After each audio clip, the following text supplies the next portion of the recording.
मैं सरफराज मुबीन आप लोगों का स्वागत करता हूं आपके यूट्यूब चैनल ज्ञान स्टडी सेंटर में। तो आज हम लोग ऑर्गेनिजम्स एंड पॉपुलेशन के दूसरे लेक्चर में बहुत सारे अबायोटिक फैक्टर के बारे में जानेंगे जो हमारे लाइफ को प्रभावित करता है, जिससे हम लोग अपने लाइफ को आसान करते हैं और वो चीज़ से हम लोग क्या करते हैं, इंटरेक्ट कर रहे होते हैं। हम लोगों ने पिछले लेक्चर्स में मतलब कि अभी जो ये जो आपको प्लेलिस्ट मिलने वाला है, ये पूरी तरह से इकोलॉजी का प्लेलिस्ट है। मतलब इसमें इकोलॉजी के बारे में ही पूरा बताया गया है, जिसमें कोई ह्यूमन या कोई लिविंग थिंग्स किसी नॉन लिविंग थिंग्स के साथ या फिर किसी लिविंग थिंग्स के साथ किस तरह से इंटरेक्ट करता है, इसकी स्टडी हम लोग कर रहे होंगे। तो आज हम लोग इस पूरे लेक्चर में पूरे अबायोटिक फैक्टर के बारे में जानेंगे जो हमारे लाइफ को आसान बनाता है और कठिन भी बनाता है, और किस तरह से हम लोग उसको इंटरेक्ट कर रहे होते हैं, इस चीज़ के बारे में हम लोग इस लेक्चर में पढ़ेंगे। सबसे पहले हम लोग अबायोटिक फैक्टर के अबायोटिक के बारे में समझे। तो अबायोटिक क्या है? जो नॉन लिविंग हो, जिसमें जान नहीं हो, उसको हम लोग अबायोटिक बोल रहे हैं, और वो हमारे लाइफ को किस तरह से इंटरेक्ट करता है उसको जानना है। जैसे कि हम लोग अबायोटिक फैक्टर का कुछ हम लोग एग्जांपल देखे थे पिछले लेक्चर में। तो जैसे टेम्परेचर था, लाइट था, वाटर था, सॉइल था, इसी सब के बारे में पढ़ना है कि किस तरह से टेम्परेचर हमारी लाइफ को प्रभावित करता है, किस तरह से हमारी लाइफ पर इफेक्ट डालता है टेम्परेचर, किस तरह से अगर टेम्परेचर बढ़ेगा तो हम कहाँ पर सर्वाइव कर सकते हैं, कहाँ पर सर्वाइव नहीं कर सकते हैं। हम नहीं, मतलब कि कोई भी लिविंग ऑर्गेनिजम्स है वो उनका लाइफ कहाँ पर देखने को मिलेगा, कहाँ पर देखने को नहीं मिलेगा। और ऑर्गेनिजम्स में भी कुछ हम लोग इंटरेस्टिंग ऑर्गेनिजम्स के बारे में पढ़ेंगे जो हाई टेम्परेचर पर भी सर्वाइव कर रहा होगा, लो टेम्परेचर पर भी सर्वाइव कर रहा होगा। इस सब चीज़ों के बारे में पढ़ना है जो हमारे लाइफ को आसान बनाता है और कठिन भी बनाता है, और हम किस तरह से इंटरेक्ट करते हैं इस अबायोटिक फैक्टर से। तो कुछ इंपॉर्टेंट अबायोटिक फैक्टर है जो आपके बुक में दिया गया, उसके बारे में ही पढ़ना है। बाकी बहुत सारे अबायोटिक फैक्टर के बारे में हम लोगों को नहीं पढ़ना है। जैसे कि पहले हम लोग अगर टेम्परेचर की बात करें, ये एक तरह का अबायोटिक फैक्टर है जो हमारी लाइफ को पूरी तरह से अफेक्ट करता है। लेकिन किस तरह से अफेक्ट करता है वो जानना है। ये जो टेम्परेचर है ना, most important and ecological relevant abiotic factor, ये बहुत ही महत्वपूर्ण अबायोटिक फैक्टर है। मतलब कि मोस्ट इंपॉर्टेंट बोला जा सकता है टेम्परेचर को। टेम्परेचर है तभी तो कहीं पर फल फूल सब उग पा रहा है, उसका खेती हो पा रही है। टेम्परेचर जहाँ पर लो है वहाँ पे अलग तरह का खेती देखने को मिलता है, जहाँ पर टेम्परेचर ज़्यादा है वहाँ पे अलग तरह का अपने को खेती देखने को मिलेगा। क्या हर जगह अलग अलग तरह का खेती देखने को मिलता है, क्योंकि टेम्परेचर पर सब कुछ डिपेंड करता है। अब हम लोग हैं तो आप लोग जो है ना अपने कंडीशन को पूरी तरह से जानते हैं, तो यहीं पर रहना हम लोगों को अच्छा लगता है, मतलब ये हम लोगों का नीश है। लेकिन अगर हम लोग इससे बाहर निकले हाई टेम्परेचर पर या फिर बहुत ही लो टेम्परेचर पर, जैसे कि सियाचिन में जाएं या फिर लद्दाख में जाएं, तो वहाँ पे जाने के बाद हम लोगों को थोड़ा सर्वाइव करने में मुश्किल होगी। वहाँ पे हम अपना आउटपुट 100% नहीं दे सकते, हमारा आउटपुट में गिरावट आएगी। ठीक है, तो हम लोग ना ये टेम्परेचर हमारी लाइफ को पूरी तरह से क्या कर रहा होता है, इफेक्ट करता है। तो इसलिए हम इसको बोलते हैं मोस्ट इंपॉर्टेंट अबायोटिक फैक्टर। ठीक है, तो ये मोस्ट इंपॉर्टेंट अबायोटिक फैक्टर है। जैसे कि हम लोग अगर अर्थ की बात करें तो अर्थ पर अलग अलग जगह पर अलग अलग तरह का आपको टेम्परेचर दिखने को मिलेगा, अलग अलग तरह का आपको टेम्परेचर देखने को मिलता है। जैसे कि हम लोग बायोम के बारे में पढ़ रहे थे, तो डिजर्ट में अलग तरह का टेम्परेचर है। अगर हम लोग किसी फॉरेस्ट की बात करें, रेन फॉरेस्ट की बात करें, तो वहाँ पे अलग तरह का टेम्परेचर है। हर जगह टेम्परेचर क्या करती है, वैरी करती है। वैरी करना नहीं मतलब कि टेम्परेचर कांस्टेंट नहीं है, पूरे अर्थ के लिए वेरिएबल है। कहीं पर कुछ है, कहीं पर कुछ है, कभी कुछ हो जाएगा, कभी कुछ हो जाएगा। आज मौसम कैसा है, आज मौसम में टेम्परेचर अगर बहुत हाई है तो कल हो सकता है कि उतना हाई ना हो, कम हो, रिलेटिवली कम हो आज के रिलेटिवली।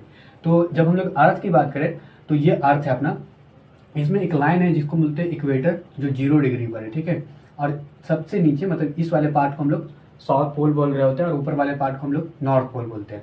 जब सन से लाइट आती है, जब सन से क्या आ रही है, लाइट आ रही है, तो जब लाइट आती है ना तब पूरी तरह से नॉर्थ पोल और पूरी तरह से साउथ पोल पर नहीं जाती है। जब पूरी तरह से नॉर्थ पोल और साउथ पोल पर लाइट नहीं जा पा रहा है, तब इसका क्या मतलब हुआ कि वहाँ पे टेम्परेचर हाई होगा या कम होगा। टेम्परेचर क्या होगा, बहुत ही कम होगा। तो साउथ पोल और नॉर्थ पोल पर हम लोग देखते हैं कि वहाँ पे टेम्परेचर क्या है, कम है। जबकि हम लोग इक्वेटर पे देखेंगे कि यहाँ पे सबसे ज़्यादा टेम्परेचर देखने को मिलता है, क्योंकि लाइट को कम दूरी तय करके सीधा अर्थ पर आने को मिल जाता है। लेकिन यहाँ पे लाइट को बहुत लंबा दूरी तय करके नॉर्थ पोल पर पहुँचेगा भी या नहीं पहुँचेगा, उसकी कोई गारंटी नहीं है।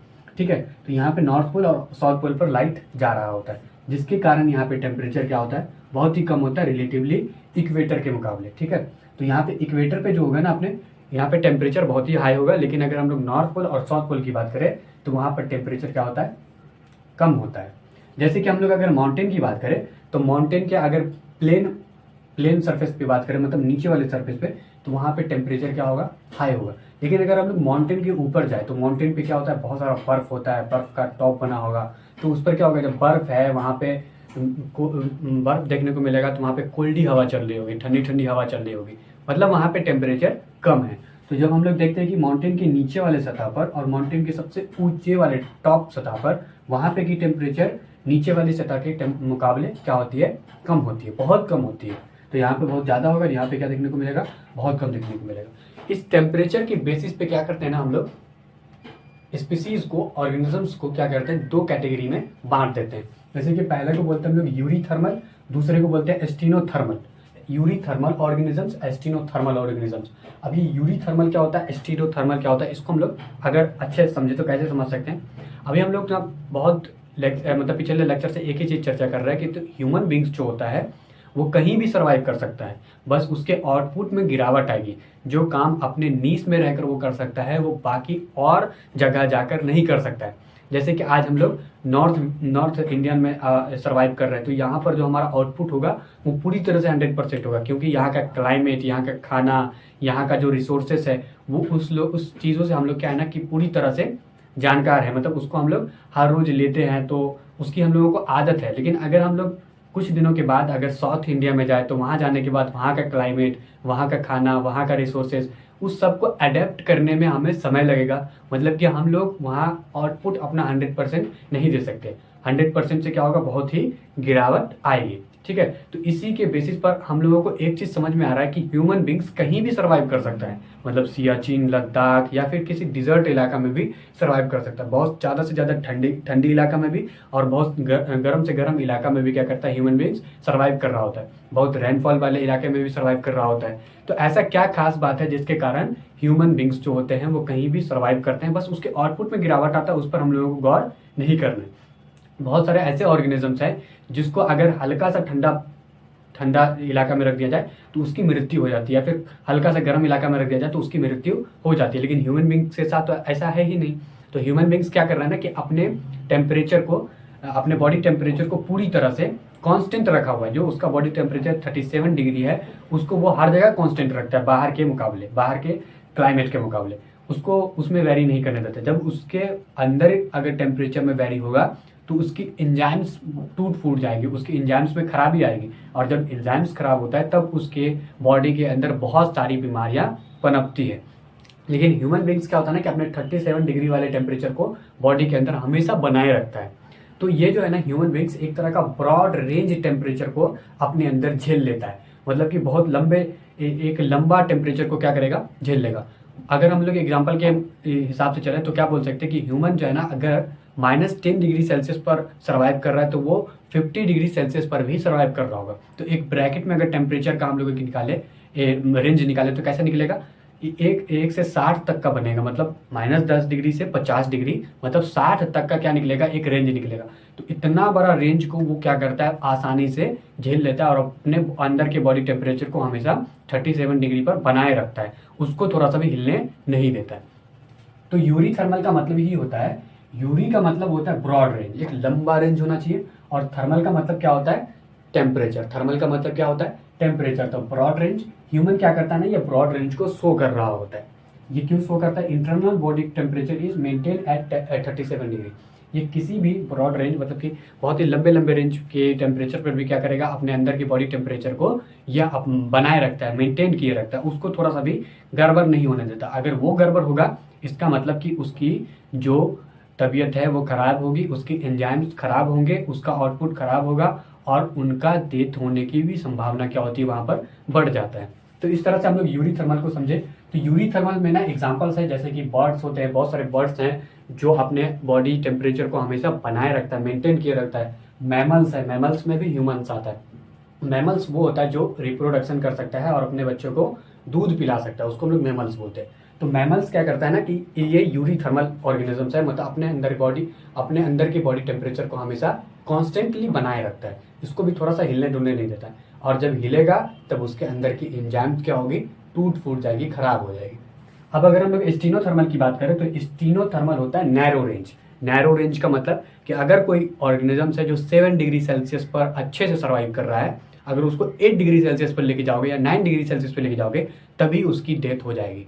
तो यहाँ पर क्या देखने को मिला कि एक तरह का नैरो रेंज है, इसमें बहुत ब्रैकेट में बहुत बड़ा नंबर नहीं आ रहा है, जैसे -10 डिग्री से 50 डिग्री सेल्सियस एक बहुत बड़ा रेंज आ रहा था, लेकिन यहाँ पे 6 डिग्री से या फिर 7 डिग्री से 9 डिग्री तक के बीच में ही क्या करेगा वो ऑर्गेनिज्म सर्वाइव करेगा। तो ये नैरो रेंज है और ये एक तरह का ब्रॉड रेंज था। तो नैरो रेंज में क्या होता है ना कि all plants and majority of plants, मतलब जितने भी प्लांट्स है और मेजोरिटी ऑफ एनिमल्स है, बहुत सारे एनिमल्स वो नैरो रेंज के अंदर ही सर्वाइव करते हैं। ठीक है, तो स्टीनोथर्मल और यूरीथर्मल आप लोगों को समझ में आ गया होगा। अब एक एग्जांपल है आर्किया बैक्टीरिया का। आर्किया बैक्टीरिया हर चैप्टर में आ रहा है। आर्किया बैक्टीरिया, आर्किया बैक्टीरिया जो है ना, इसको हम लोग खतरों का खिलाड़ी बोलते हैं। खतरों का खिलाड़ी क्यों? क्योंकि ये जो है ना किसी भी टेम्परेचर पर अपने बॉडी टेम्परेचर को बनाए रखता है। ठीक है, अब ये क्यों बनाए रखता है ये तो आप लोग इसमें पढ़ोगे, बायोलॉजिकल क्लासिफिकेशन ऑफ में पढ़ रहे होगे। लेकिन यहाँ पे जो आर्किया बैक्टीरिया है इसको किसी भी टेम्परेचर पर, किसी भी प्रेशर पर, किसी भी टेम्परेचर पर रख दो, किसी भी क्लाइमेट में रख दो, ये अपने जीवन को वहाँ पे भी बनाए रखेगा। जैसे कि हम लोग अगर देखें तो ये मोर देन 100 डिग्री सेल्सियस पर भी ये क्या कर रहा होता है, सर्वाइव कर रहा होता है ड्यू टू थर्मोरेजिस्टेंस। अब इसके अंदर ऐसा क्या चीज़ है जिसके कारण ये सर्वाइव कर जाता है 100 डिग्री सेल्सियस से ऊपर वाले टेम्परेचर पर भी? क्योंकि इसके अंदर ना थर्मो रेजिस्टेंट एंजाइम्स होता है। थर्मो मतलब कि आप समझ गए होंगे कि टेम्परेचर, रेजिस्टेंट मतलब कि उससे बचाने वाला। अगर बहुत ज़्यादा टेम्परेचर भी बढ़ जाए तो क्या करेगा ना कि एंजाइम्स को वो थर्मो रेजिस्टेंट करेगा, वो टेम्परेचर से बचा कर रखेगा, उसको टूटने फूटने नहीं देगा। और जब एंजाइम्स ही ठीक है मतलब उसके अंदर किसी भी तरह की बीमारी नहीं होगी। तो इस तरह से हम लोग टेम्परेचर वाले पार्ट को कवर कर चुके हैं। अब आगे देखेंगे लाइट वाले पार्ट को। अब हम लोग अगले अबायोटिक फैक्टर वाटर के बारे में जानेंगे कि ये किस तरह से हमारी लाइफ में महत्वपूर्ण, मतलब कि किस तरह से रोल अदा करता है और इससे हम लोग कैसे किस तरह से इंटरेक्ट कर रहे होते हैं। तो वाटर जो है ना सेकेंड मोस्ट अबायोटिक फैक्टर है। पहला मोस्ट बायोटिक फैक्टर कौन सा? तो अपना ये था टेम्परेचर। उसके बाद वाटर का होना जरूरी है किसी भी लाइफ को होने के लिए, तो इसलिए हम लोग इसको बोलते हैं सेकेंड मोस्ट अबायोटिक फैक्टर। ये जो लाइफ आज हम लोग देख रहे हैं, लाइफ कहाँ ओरिजिनेट हुआ, लाइफ कहाँ पनपा? तो लाइफ ओरिजिनेट इनटू H2O। आप इसको एनिमल किंगडम में पढ़ेंगे, इसके पीछे की बहुत बड़ी कहानी है। तो life originates in H2O। For aquatic organisms, जो पानी में रहते हैं, for aquatic organisms the quality of H2O is concern. उसके लिए क्या मैटर करेगा? जैसे कि कोई जो भी पानी में रहता है, जो भी जीव जंतु पानी में रहता है, उसके लिए पानी की क्वांटिटी मैटर नहीं करती है। उसके लिए पानी कितना भी ज़्यादा रहे कितना भी कम, मतलब एक लेवल में होना चाहिए। बहुत ज़्यादा पानी है बहुत कम पानी से उसको मतलब नहीं है। किससे मतलब है? तो पानी के क्वालिटी से मतलब है कि पानी का क्वालिटी कैसा है। अब ये क्वालिटी का क्या मतलब होता है कि पानी में क्या क्या चीज़ देखने को मिलेगा, मतलब कि कॉम्पोजिशन, सॉल्ट कॉन्सेंट्रेशन, मतलब पानी में सॉल्ट की मात्रा कितनी है, सॉल्ट कॉन्सेंट्रेटेड कितना है, और पानी की पीएच से डिपेंड करेगा कि पानी एसिडिक है या बेसिक है, उस पर डिपेंड करेगा कि उसके अंदर ऑर्गेनिजम्स किस तरह से रहेगा या रह भी पाएगा या नहीं। अब क्वालिटी में देखते हैं ना कि क्वालिटी हम लोग किस तरह से मेजर करते हैं। तो मेजर्ड बाय सालिनिटी। सालिनिटी का मतलब क्या हुआ कि उसके अंदर, पानी के अंदर कितना सॉल्ट मौजूद है, मतलब कि सॉल्ट का कॉन्सेंट्रेशन है, उसके बेस पर हम लोग क्या करते हैं, पानी को 3 कैटेगरी में डिवाइड करते हैं। सालिनिटी को हम लोग बोल रहे होते हैं पीपीटी। पीपीटी का मतलब पार्ट पर 1000। हर 1000 पार्ट में से कितना पार्ट सॉल्टी है उसको हम लोग क्या बोलेंगे, पीपीटी। जैसे कि लेस देन 5 पीपीटी वाला जो वाटर होगा, मतलब 100 मॉलिक्यूल्स में से 5 मॉलिक्यूल्स वाटर का जो है वो सॉल्टी है, तो उसको हम लोग 5 पीपीटी, मतलब लेस देन 5 पीपीटी बोल रहे होंगे। जो इनलैंड H2O होता है, जो हम लोग पानी पीते हैं, जो हम लोग पानी हर रोज पीते हैं, ठीक है, पेयजल, तो वो होता है इनलैंड वाटर जो जिसमें लेस देन 5 पीपीटी होगा, मतलब कि हर 1000 पार्ट में से 5 पार्ट से भी कम पार्ट जो होगा अपना वो सॉल्टी होगा। उसके अलावा बाकी जितना भी होगा वो पीने लायक पानी। तो इसलिए हम लोग इसको क्या बोलते हैं, इनलैंड H2O बोल रहे होते हैं। लेकिन अगर हम लोग आगे बढ़े तो 30 से 35 पीपीटी अगर देखने को मिले तो उसको हम लोग बोलते हैं सी वाटर या फिर CH2O बोल रहे होते हैं, मतलब कि समुंदर का खारा पानी।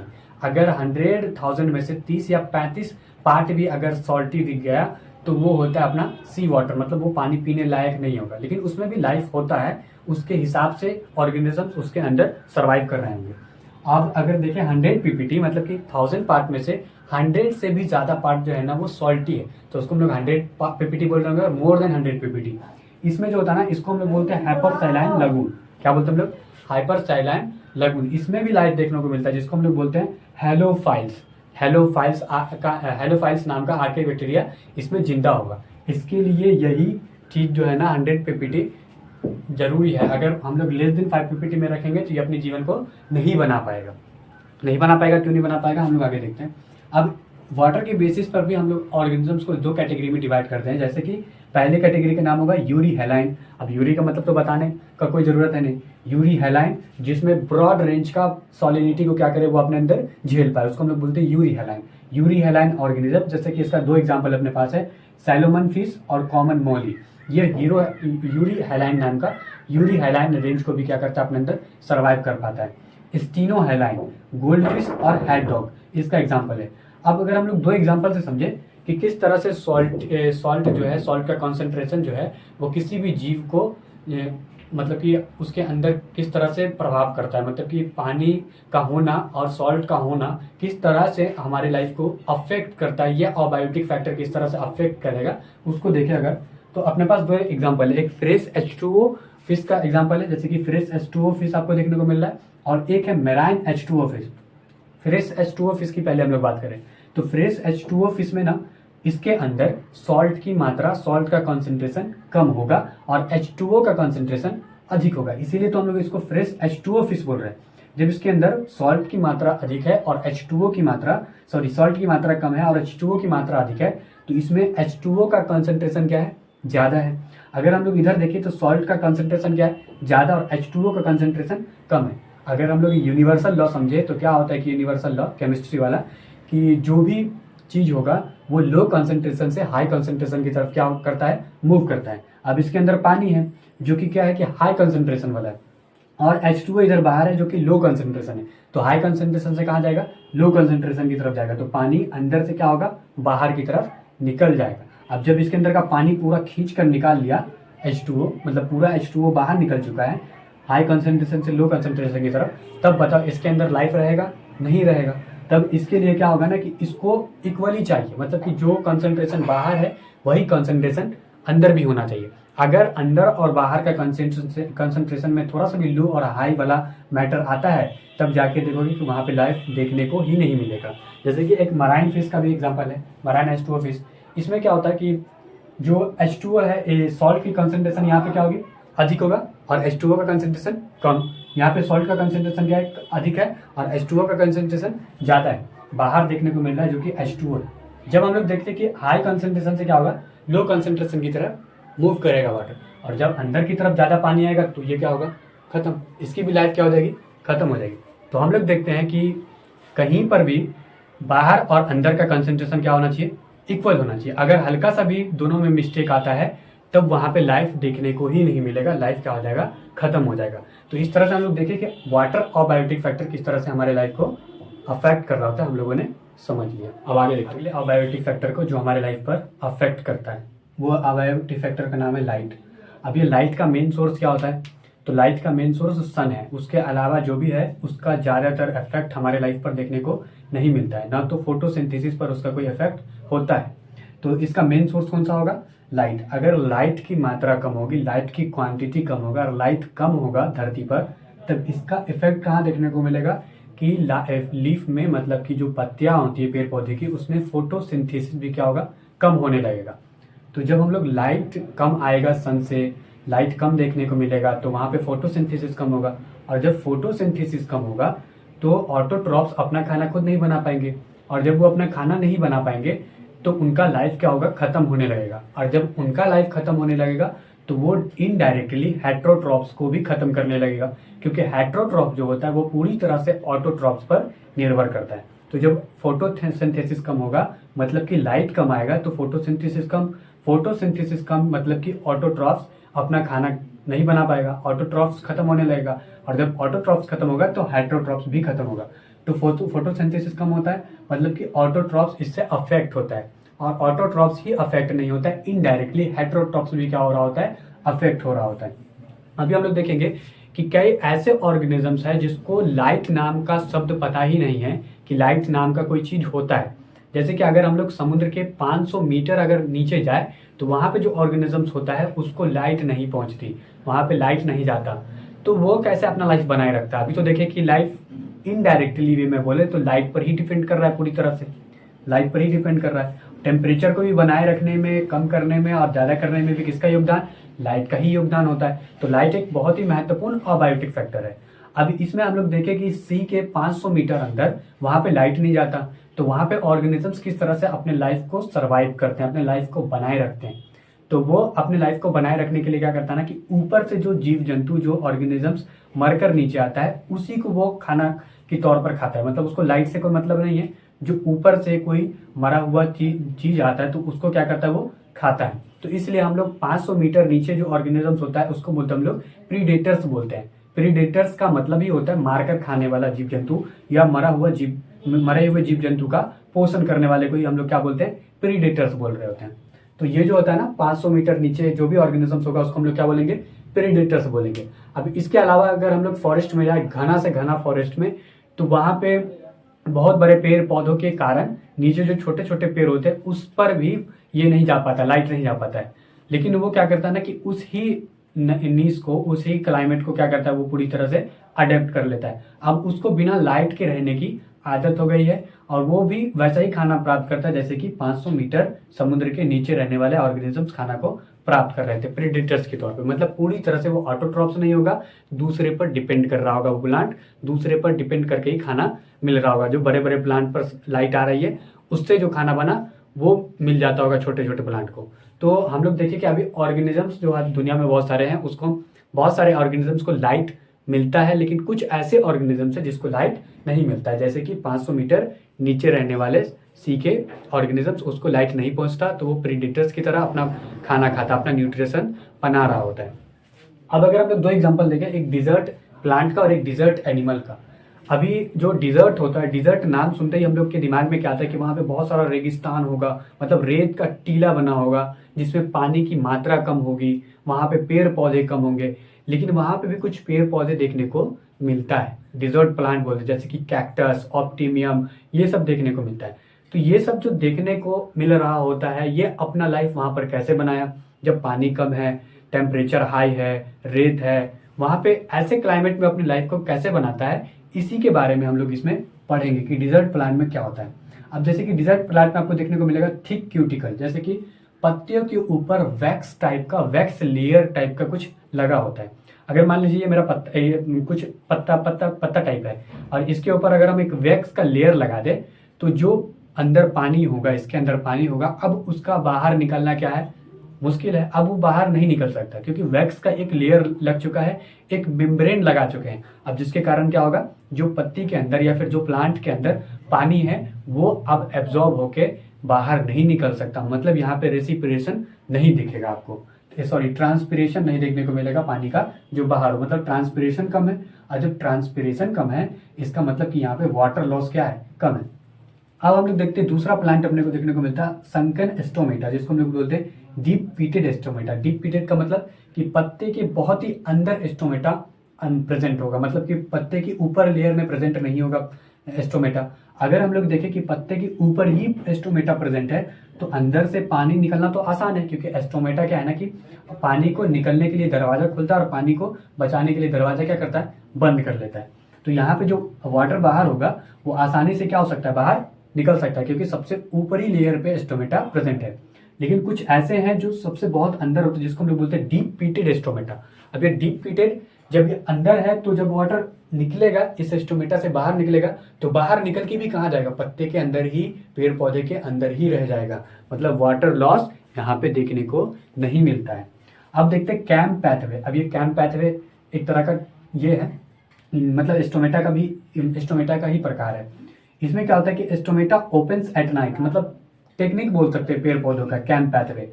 ये इसमें क्या होता है ना कि stomata opens at night and close eight day. इसमें स्टोमेटा आपको देखने को मिलेगा कि रात में खुलता है और दिन में क्या हो जाता है, बंद। अब यहाँ पे पेड़ पौधा समझ गया कि यहाँ पे जो है ना डिजर्टी इलाका में बहुत ही ज़्यादा धूप देखने को मिलता है। अगर हम दिन में स्टोमेटा खोलेंगे तो ये जो धूप है, ये जो टेम्परेचर है, ये पूरी पानी को मेरे अंदर का खींच लेगा, और जब पानी को पूरी तरह से खींच लेगा तो मेरी लाइफ क्या हो जाएगी, खत्म हो जाएगी। तो ये बहुत ही चालाकी से क्या करता है, दिन में अपने स्टोमेटा को बंद कर लेता है और रात में स्टोमेटा को खोलता है पूरे, मतलब फोटोसिंथेसिस वाले प्रक्रिया को करने के लिए। तो जब स्टोमेटा क्या करता है ना, ये नाइट में खोलता है और दिन में बंद कर लेता है, तो इसी को हम लोग बोलते हैं कैम्पैथ। अब इसके आगे हम लोग देखेंगे डिजर्ट एनिमल का। डिजर्ट एनिमल जो ऐसा एनिमल जो डिजर्ट में रहता हो, वो अपना लाइफ कैसे सर्वाइव करता है बिना पानी के, मतलब बिना बहुत कम पानी के और बहुत ही ज़्यादा टेम्परेचर में, वैसे अपनी लाइफ को कैसे बनाए रखता है। तो it generate H2O inside it cells. मतलब कि ये जो है ना, ये जो भी एनिमल्स होगा डिजर्ट में रहने वाले, वो अपना जो सेल से ही क्या करता है कि H2O को बना रहा होता है, मतलब अपने अंदर ही पानी का निर्माण कर रहा होता है। उसको बाहर के से पानी बहुत कम मिला उससे मतलब नहीं है, उस पानी के बदले वो क्या करता है अपने अंदर अपने सेल में पानी को जनरेट करता है। अब जब जनरेट करता है पानी को, तो फिर वो क्या करेगा, यूरिन के माध्यम से वो पानी को बाहर भी तो निकालेगा, जो पानी उसके बॉडी के लिए हार्मफुल है उसको क्या करेगा वो बॉडी से निकालेगा भी। और जब वो बाहर निकालता है, जिसको हम लोग यूरिनेट बोलते हैं, तो वो उसमें क्या निकालता है कि highly concentrated urinate H2O is reabsorb. इसमें क्या करता है, वो जो डिजर्टी एनिमल्स होता है, डिजर्ट में रहने वाला एनिमल, उसमें वो अपने पानी को क्या करता है, रीएब्सॉर्ब करता है। यूरेन निकालता है, लेकिन यूरेन में क्या निकालता है, पूरी तरह से सॉल्ट को बाहर निकाल रहा होता है। बाकी जो भी चीज़ है, जो पानी है, वो फिर से रीअब्सॉर्ब करता है। इसका मतलब इसमें जो डिजर्ट में जो एनिमल्स आपको देखने को मिलेगा, उसमें ऐसा देखने को मिला कि वाटर लॉस होता ही नहीं है, और वाटर लॉस होता भी है तो वो क्या करता है अपने सेल में ही पानी को फिर से बना लेता है। तो इस तरह से हम लोग समझ चुके हैं कि लाइट किस तरह से हमारे लाइफ पर एक तरह से अबायोटिक फैक्टर होने के बाद भी हमारे लाइफ को क्या करता है, अफेक्ट कर रहा होता है। अब हम लोग अपने लास्ट अबायोटिक फैक्टर के बारे में देख लेते हैं, जिसका नाम है सॉइल। ये सॉइल जो है ना, जिसको हम लोग मिट्टी बोल रहे होते हैं, ये बहुत ही इंपॉर्टेंट, मतलब जितना भी पीछे भी पर है वो भी इम्पोर्टेंट है, लेकिन ये अलग ही इम्पोर्टेंस है इसका, क्योंकि जो ऑटोट्रॉप्स होता है वो कहाँ सर्वाइव करता है, सॉइल के ऊपर ही उसका सर्वाइवल होता है। मतलब वो उसका जो ग्रोथ होगा, जो भी चीज़ देखने को मिलेगा, वो सॉइल के ऊपर ही, मिट्टी के ऊपर ही देखने को मिलेगा। तो चूंकि प्लांट ग्रो ऑन सॉइल, इसलिए इसको हम लोग कुछ ज़्यादा ही इंपॉर्टेंस देते हैं, क्योंकि प्लांट एक तरह का ऑटोट्रॉप्स है, और ऑटोट्रॉप्स पर ही कहीं ना कहीं हेटेरोट्रॉप्स भी डिपेंड कर रहा होता है अपने जीवन को बनाए रखने के लिए। तो चूंकि प्लांट्स ग्रो ऑन सॉइल, इसलिए soil quality is major concern for plants and autotrophs. जो सॉइल का क्वालिटी होगा पूरी तरह से कंसर्न करेगा कि ऑटोट्रॉप्स या फिर प्लांट कैसा होगा। अब हर जगह पे आपको एक ही तरह का प्लांट देखने को नहीं मिलेगा, एक ही तरह का क्रॉप्स देखने को नहीं मिलेगा। अलग अलग मिट्टी पर अलग अलग तरह का प्लांट, अलग अलग तरह का क्रॉप्स देखने को मिलता है। इसका कारण है मिट्टी का क्वालिटी, सॉइल का क्वालिटी। सॉइल का क्वालिटी का क्या मतलब होता है, ग्रेन साइज, मतलब मिट्टी के अंदर जो दाना है उसका साइज क्या है, उस पर भी डिपेंड करता है कि किसी मिट्टी का साइज ज़्यादा होता है, किसी मिट्टी का साइज कम होता है, किसी मिट्टी का साइज इतना कम होता है कि उसको हाथ में पकड़ो वो नीचे आ जाता है। ठीक है, तो grain size, H2O holding capacity, मतलब पानी कितना H2O अपने अंदर होल्ड करके रखता है उसको देखो, तो वो भी समझ में आएगा कि H2O होल्डिंग कैपेसिटी कितना है।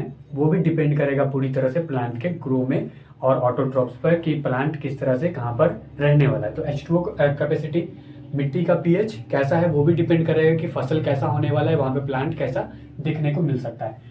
मिनरल कंपोजिशन भी उसके अंदर जैसा होगा वैसा ही अपने को प्लांट देखने को मिलेगा। तो हम लोगों ने पूरी तरह से अबायोटिक फैक्टर को कंप्लीट कर लिया जो भी हमारे किताब में था। पहले हम लोगों ने टेम्परेचर के बारे में देखे, फिर लाइट के बारे में, फिर वाटर के बारे में, और हम लोगों ने समझा कि सॉइल किस तरह से ह्यूमन लाइफ पर या फिर लिविंग ऑर्गेनिजम्स पर अपना अफेक्ट डाल रहा होता है। अब आपके बुक्स में जब आप NCERT का रीडिंग लगाओगे तो आपको समझ में आएगा कि कुछ भी ऐसा चीज़ जो हो बुक में वो ऐसा यहाँ पे बताया नहीं गया। सारे चीज़ों को बहुत ही अच्छे से यहाँ पर बताया गया। उसके अलावा जो 2 वर्ड्स है जो हम लोगों ने इस यहाँ पर चर्चा नहीं किया, उसके बारे में बता देते हैं। जब आप टेम्परेचर वाला सीक्वेंस पे आप रीडिंग लगा रहे होंगे तो वहाँ पे आपको 2 वर्ड से पाला पड़ेगा, एक ट्रॉपिकल, एक टेम्परेट। इसमें बच्चे बहुत कंफ्यूज होते हैं, जो भी स्टूडेंट होते हैं वो थोड़ा ज़्यादा ही कंफ्यूज होता है कि ट्रॉपिकल का क्या मतलब है, टेम्परेट का क्या मतलब है। टेम्परेट का मतलब वो अपने अंदर मिसकंसेप्शन बना लेता है कि टेम्परेट मतलब कि हाई टेम्परेचर, मतलब जहाँ पर टेम्परेचर ज़्यादा उसको हम लोग टेम्परेट बोल रहे होंगे। ऐसा नहीं है, टेम्परेट का मतलब होता है जहाँ पर टेम्परेचर कम होगा, लो टेम्परेचर, जैसे कि सियाचिन, वहाँ पर हम लोग बोल सकते हैं कि टेम्परेट कम है। और ट्रॉपिकल इलाका उसको बोलते हैं हम लोग जहाँ पर टेम्परेचर क्या होता है, बहुत ही हाई होता है, जहाँ जैसे कि डिजर्ट वाला इलाका, वहाँ पे क्या होगा, मतलब टेम्परेचर ज़्यादा होगा, इसलिए उस इलाका को क्या बोल रहे हैं हम लोग, ट्रॉपिकल। अब आप लोग अगर NCERT का रीडिंग लगाओगे तो आपको ऐसा कोई भी चीज़ ऐसा नहीं बचेगा जो नहीं बताया गया। सब चीज़ों को यहाँ पर बता दिया गया, जो अबायोटिक फैक्टर में जो भी चीज़ था सबको बताया गया। तो आज के लिए बस इतना ही। धन्यवाद।